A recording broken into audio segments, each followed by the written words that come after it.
Hey, this is Dr. George Birnbach, and I'm excited about this skill today because this is the first step to having influence as a professional. This is the skill that you need to identify.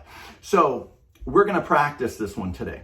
When we talk about an influence model, we're talking about problem, solution, validation, call to action. Identify a problem, offer a solution, then demonstrate why that solution is safe and will work, and then offer someone a call to action. Problem, solution, validation, call to action. But what you need to really understand is the problem, the identification of the problem, and the identification of a real frustration they have from that problem has to be done as a complete module. Each of these pieces, problem, solution, validation, call to action, are independent modules that create a fantastic model for influence and leadership.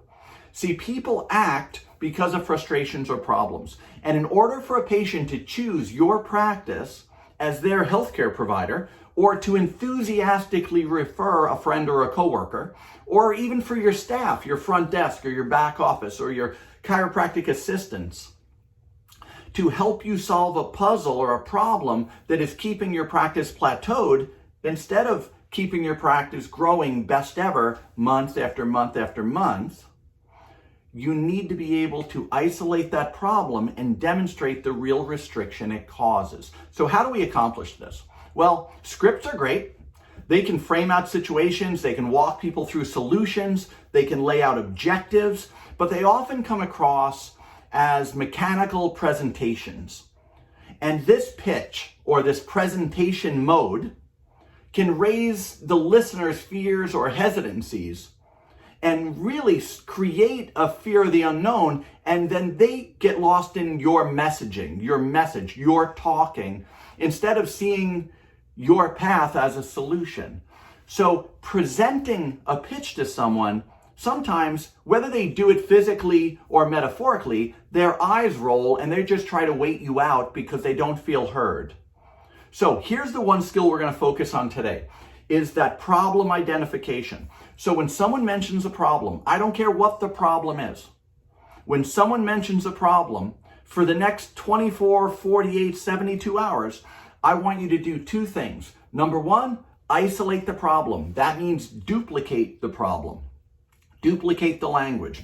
And then number two, anchor it as a problem. So here's the scripting. Mary walks in and she says, I've got back pain. We ask, what's going on with your back pain? She tells us, and we say, so why is that a problem? And she tells us. Let me give an example. Mary walks in, she's got back pain. I say, Mary, what's going on? What's going on with that back pain? And she says, well, every day I wake up and I feel like someone's holding me by the lower back and it just doesn't relax. And I said, well, why is that a problem for you? Well, other than I'm in pain, I can't go play tennis. I can't go out to eat. I'm nervous walking across the floor to go to my closet to get dressed. See, right there in two questions, we've isolated the problem. She wants to talk about back pain. I'm willing to talk about back pain. And then we anchored it as an actual problem. She sees how it's affecting her life. So we isolate the problem with the first question, and we anchored the restriction or the frustration with the second question, because frustration is what causes people to act on things. Now, and only now, could we present a solution that would be easily accepted or pivot to a logical solution path. See, it sounds so easy, right? Just ask two questions. But there's more intricacies to it, and you really need to pay attention to this. The first thing is duplication. You need to duplicate the right problem. Then you need to anchor the problem to a real, visible to the person, limitation. And then you also need to maintain your distance so you create authority and you can set up your leadership path. For example, back pain is duplicated by tell me about your back pain, not tell me about your back. Not feeling coordinated is duplicated by what doesn't feel coordinated, and not tell me about why you feel off balance. Duplication is so important that if you get it wrong, you can destroy your relationship bond.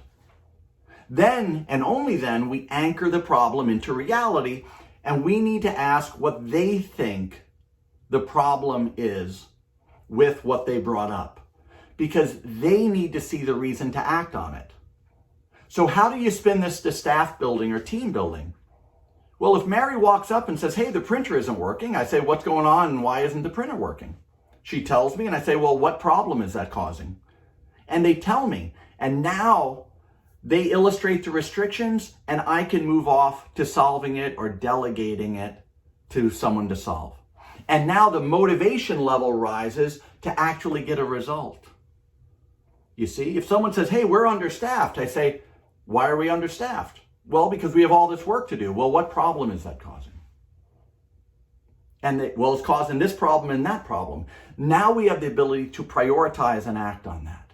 You see, this simple two-step conversation model of isolate and then anchor bonds you and the speaker on their issue. They will feel heard and they'll take a stand to validate their concern by showing you it's a real problem.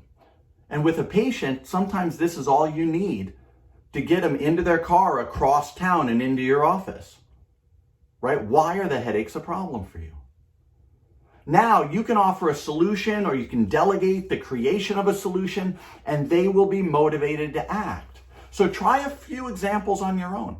If someone says, hey, my brother's waking up every day with a headache, what do you say? Well, tell me what's going on with your brother and why he's waking up with headaches. Or the front desk says, hey, Mary just called in sick. Well, why did Mary call in sick? Got it. What kind of problem is that going to be for us? That two-question solution, the easiest first step to get to a problem solution validation call to action influence model is identifying that problem. But for now, for this week, just memorize it. Isolate and anchor. If they say, oh, my eye hurts. What's going on? Why does your eye hurt? Why is that a problem? You know, I was on my way here and I hit my head in the car. Man, I got to make sure I don't do that again. How did you hit your head? Why is that a problem? It sounds almost silly to practice like this, but I promise you this. If you go and practice, you'll make better connections and you'll get better results. We're building the skills that you're going to get more referrals, you're going to get better attention, you're going to have better team dynamics, and your office will get better outcomes, both clinically and through success. We're focusing on skills. They create a better you. You create a better world. All right, my name is Dr. George Fernbach. I'll talk to you all real soon. Bye-bye.